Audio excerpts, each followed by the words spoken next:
turabaha ikaze kuri channel yanyu Buja Praise TV mukoronka update news zonga mu gihugu no hanze y'igihugu kugira amakuru agezweho ntazarabacika tubasavye gufyonda subscribe mwibagire gufyonda n'agakengeri ka notification.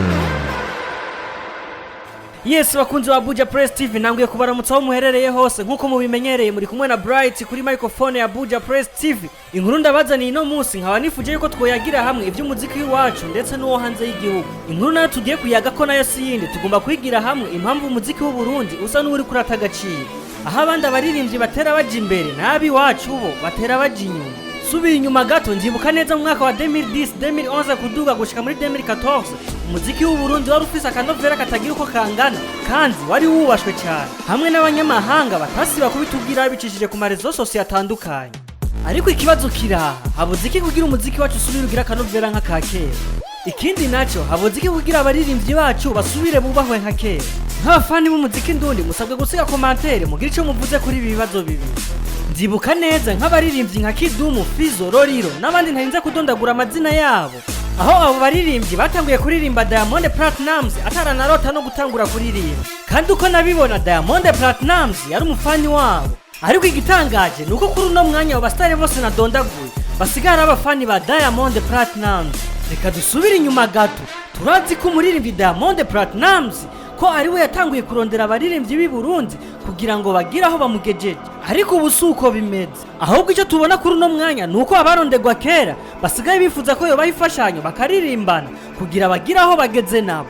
Kuri uno mwanya benshi basigaye bamwiyitiri. Bamwe ukumva ngo ni basimba tukaba tuzi neza ayo mazina ka Diamond Platnumz yatanguye. Reka tugaruke mu myaka iheze aho Diamond Platnumz yaragitangura kuririmba muri make akirondera izina. Tuvuze ko Roriro ari we yafashije cyane Diamond Platnumz kugira agere ku izina afise ubu ntitwoba tubeshe na gato.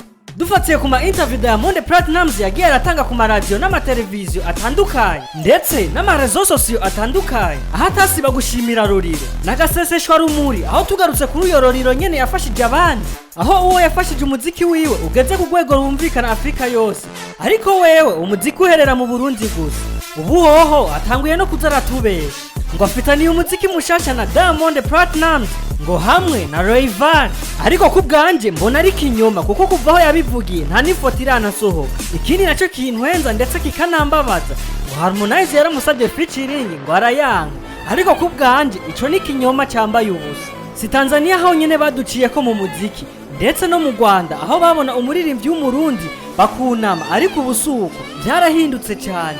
Ubu novuga ko abanyarwanda basigaye bakora cyane. Nakare bavuga ngo nuwankuru kwabo aremera ko gwiruka.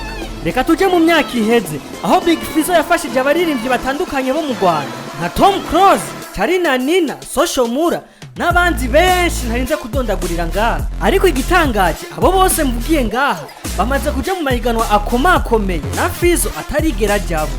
Ariko twibaze ubu habuze iki kugira umuziki ndundi ubandanye utera imbere. Nk'umufani w'umuziki ndundi gira ico bivuze ko muri commentaire. Ariko kubganje nuko no hanura abaririmbyi bareka ubunebwe bakore apana kwamira mu gihugu cy'u Burundi gusa basohoke no hanze nkuko abanzi babikora. Bareka ibintu by'amabase atagira umutwe n'amaguru.